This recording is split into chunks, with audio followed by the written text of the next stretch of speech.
Bonjour, je m'appelle Marie-Pierre Dittorlé, je suis photographe depuis de nombreuses années maintenant et j'ai déjà réalisé un livre sur les femmes sans domicile en 2011.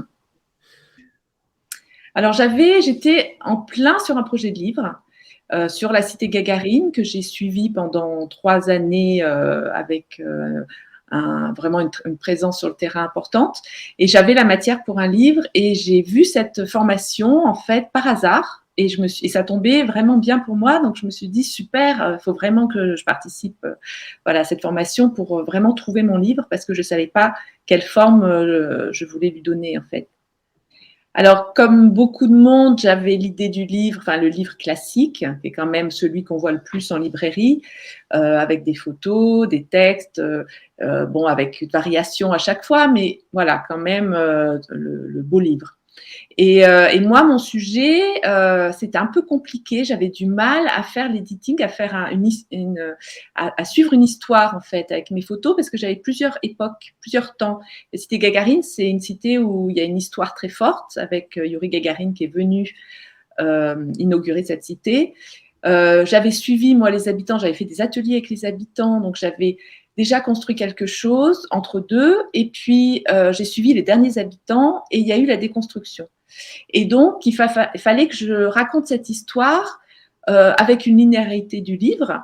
Et ça ne fonctionnait pas, en fait. Je voulais pas mettre les appartements vides, parce que comme j'ai suivi la fin, les appartements vides où les photos sont très fortes, mais mélanger avec les habitants qui étaient encore sur place, parce que je voulais pas que ce soit trop triste, trop glauque. Enfin, voilà. Et puis la déconstruction, je voulais que, pas non plus que ce soit quelque chose enfin, trop dur, quoi. Et donc du coup, la formation m'a vraiment aidée pour ça. Du coup, j'ai fait un livre-objet.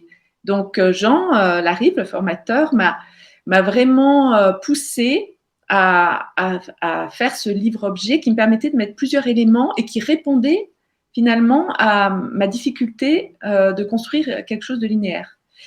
Et donc, ça a mis du temps parce qu'il faut renoncer à une forme de livre classique, comme on est tellement habitué à avoir ces beaux livres qu'on déplie facilement. Voilà, il y avait la difficulté aussi de l'objet, où il faut sortir des éléments. Et je me suis dit, en librairie, ça va être difficile, voilà. Mais on est parti là-dessus jusqu'au bout. Et il s'avère que c'était vraiment la forme idéale pour mon projet. Donc, il y a deux livrets qui correspondent, un livret qui correspond aux habitants, parce que moi, pendant la formation, en fait, j'avais décidé de faire des tirages, un portfolio sur les habitants, parce que je voulais vraiment les mettre en valeur avec leurs témoignages.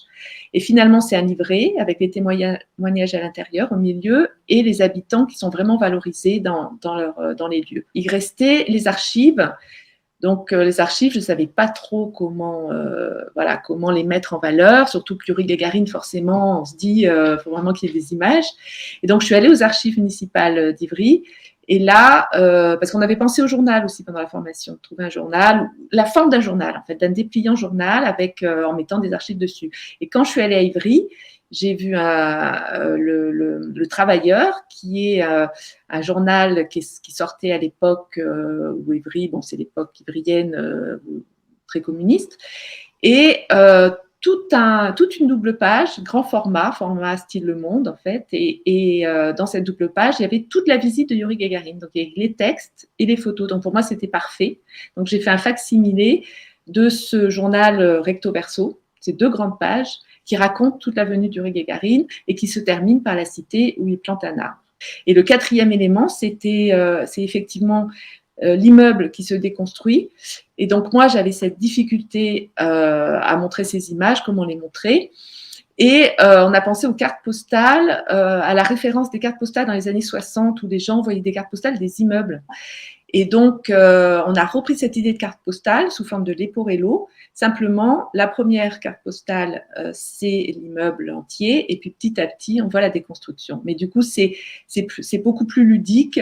On peut regarder dans un sens, dans l'autre. Il y a toutes les dates, parce que la déconstruction a duré 1 an. Donc, c'était parfait pour cette histoire-là.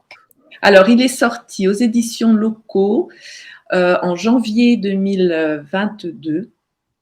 Et donc là, le livre est épuisé, cas chez le diffuseur. Et je crois que l'éditeur, il n'en a plus qu'une dizaine à peu près. Enfin, il y en a très peu. Voilà. Donc, si vous voulez avoir les derniers exemplaires, tout dernier, il faut se dépêcher.